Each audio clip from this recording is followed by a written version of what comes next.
ଆଲୋ ରହ କେତେ ରଙ୍ଗ ଲଗେଇଲେ ତ ମନଟା ଶାନ୍ତି ହବ କହିଲୁ? ଏତିକି ରଙ୍ଗ ଲଗେଇ ସାରିଲା ପରେ ମୋ ମନ ଶାନ୍ତି ହେଇଯିବ। କଣ ସେ ରଙ୍ଗ ସବୁ ମୋ ମୁହଁରେ ଲଗେଇବୁ ନା କଣ? ହଁ ଲଗେଇବା। ଏଇ ଥରେ ଚିନ୍ତା କଲୁ ସେ ରଙ୍ଗ ସବୁ ମୋ ମୁହଁରେ ଲଗେଇଲା ପରେ ମୁଁ କେମିତି ଦେଖାଯିବି? ମୁଁ ଚିନ୍ତା କରି ସାରିଛି। ଏ ରଙ୍ଗ ଲଗେଇ ସାରିଲା ପରେ ତୁମର ମଙ୍କଡ ପରି ଦେଖାଯିବ। ଏଇ ଗଳି ଏଇ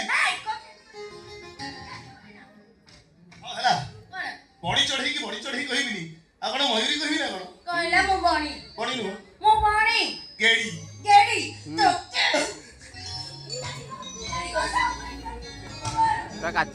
ମୋ କଥା ତତେ ଭାରି ବାଧୁଛି ନା? ବାଧିବ ନା। ପଚାରୁ ସମସ୍ତଙ୍କୁ ମୋ ପାଖରେ ତୁ କେମିତି ଦେଖାଯାଉଛୁ? ମୁଁ କହୁଛି ଶୁଣ ଅମିତାଭ ବଚ୍ଚନ ପାଖରେ ଜୟା ବଚ୍ଚନ ପରି।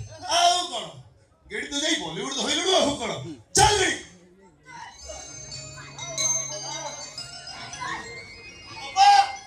ଅବା ଆଇଲୁ ଅବା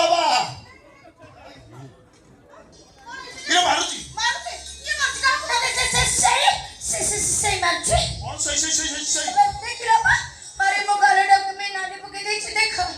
ପୁରା ଗୋଟେ ପୁଅ ପିଲା ଝିଅ ପିଲା ପିଲା ହାତ ଉଠଉଛନ୍ତି ନାଲି ପାଇଁ। ଅବା ତୁ ତା କଥାକୁ ବିଶ୍ୱାସ କରୁଛୁ? ସେଟା କହୁଛି ତ ସାମ୍ନାରେ ଶୁଣି ପାରୁନି। ଏମିତି ମିଛ କହୁଛି ବୋଲି ଭଗବାନ ତାକୁ ଗେଡି କରିଛନ୍ତି। କହିଲା ମୁଁ ମିଛ କହୁଛି। ପ୍ରକୃତି ଛାଡିବୁ ନା ନାଇଁ ମୁଁ ମିଛ କହୁଛି। ମିଛ କହୁ ଅପା ତମେ ନିଜେ ଦେଖ ମୋ ଗାଲ ନାଲି ପଡୁନି ଦେଖ ମୁଁ କଣ କରିବି ତମେ ଦେଖ। ଭଗବାନ କେତେ ଜୋରେ ମାରୁଛି ତା ଗାଲ।